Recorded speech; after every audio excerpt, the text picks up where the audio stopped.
እመኑኝ እግዚአብሔር ብቻውን የተወው ሰው የለም። እግዚአብሔር ብቻውን የጣለው ሰው ከቶም ቢሆን በመጽሐፍ አላየንም፣ በአባቶቻችንም አልሰማንም። እኛ ነን ብቻችንን ይሆን እየመሰለን የተሸበርነው። እኛ ነን ብቻችንን ይሆን እየመሰለን የደነገጥነው።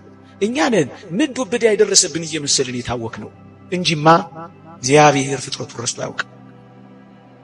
እግዚአብሔር በረድኤት ከፍጥረቱ ርቆ አያውቅም ወገኖቼ። ለዚህ ነው እኔ ካንተ ጋር እሄዳለሁ የሚለው ሙሴ።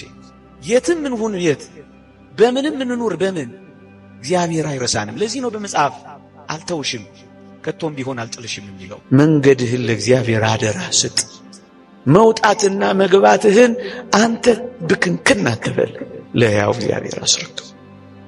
እጅግ ብርቱ በሆነው ጠላት ቤት ፊት ሞገስ እንዴት እንደሰጠው ተመልከቱ። የጲጢፋራ ሚስት ፈታኙ እንኳን ሳይቀር ያለ ዮሴፍ እግሯን ማነቃነቅ ማትችል ሴት ሆነች። እንዴት ይደንቃል! አለቃውን የሚገዛ ሆነ። ለምን?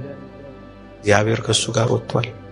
እግዚአብሔር አብሮት ተሰዷል። አባ ጊዮርጊስ ዘጋስጫ እንዳለው ቅዱስ ዮሴፍ ሲታሰር እግዚአብሔር አብሮት ይታሰራል። ግድ የለም እግዚአብሔር ከናንተ ጋር አብሮ ይውጣ። ግድ የለም እግዚአብሔር አብሮ ከናንተ ጋር ቤት አልባም ይሁን። ግድ የለም እግዚአብሔር ከናንተ ጋርም ተንከራታች ይሁን። ግድ የላችሁ እግዚአብሔር ቤታችሁ ይሆናል። እግዚአብሔር ንብረታችሁ ይሆናል።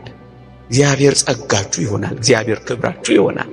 በሚመጣ በሚሄድ በሚሞቅ በሚቀዘቅዝ በሚሞላ በሚጎድል ነገር ደስታችሁን ካንጠለጠላችሁት፣ አዎ ሐዘን ይቀጠቅጣችኋል።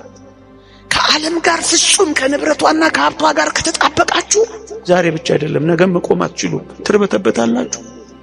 ድንጉጥና ፈሪዎች ትሆናላችሁ። ያችሁ ስለተጣበቅንባት እኮ ነው የምንደነግጠው። ሁሉም ነገር ቋሚና የኛ ስለሚመስለን እኮ ነው የምንሸበረው። ይሄ ደግሞ ለዓለምና በዓለም ለሚኖሩ ሰዎች ይመቻቸዋል። ግንስ ብርቱዎች ከሆን ቀና ካል በምስጋና ከኖር እግዚአብሔር ሌላ ቀን እግዚአብሔር ሌላ ታሪክ ያመጣል። ከሞቀ ቤታቸው ከሰላ ንብረታቸው ወጥተው እግዚአብሔር ስለተከተላቸው እኮ ነው የሕጉ መጋቢ የሕዝቡ መሪ ለመሆን የመጣው። ሙሴ እኮ እንደዚህ ነው። ምን ቤት አለ?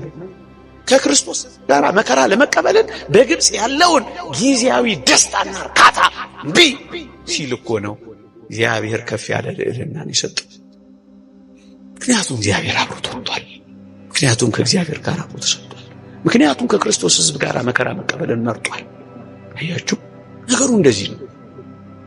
አብሮን ይወጣል፣ ይሄዳለሁ ብሎ ቃል ኪዳን ገብቷል። አብሮ እንዲሄድ ፍቀዱለት፣ አብሮ እንዲጓዝ ፍቀዱለት።